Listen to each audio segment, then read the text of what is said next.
SCF ఎలా calculate చేయాలో చూద్దాం సింపుల్గా. ఇది ఆర్ఆర్బీలో గ్రూప్ డీలో అడిగిన క్వశ్చన్ అండి. ఇచ్చిన ఆప్షన్లో లార్జెస్ట్ నెంబర్ తీసుకోండి. లార్జెస్ట్ నెంబరు పైన 3 నెంబర్స్కి డివైడ్ చేయండి. డివిజిబుల్ అయితే అదే ఎస్సీఎఫ్.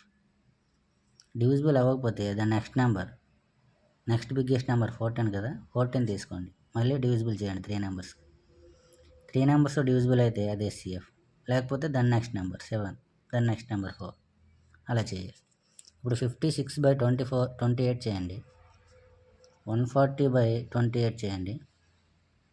168/28 చేయండి. ఎగ్జాక్ట్గా డివిజిబుల్ అవుద్ది. ఇక్కడ 28 ఎస్సీఎఫ్.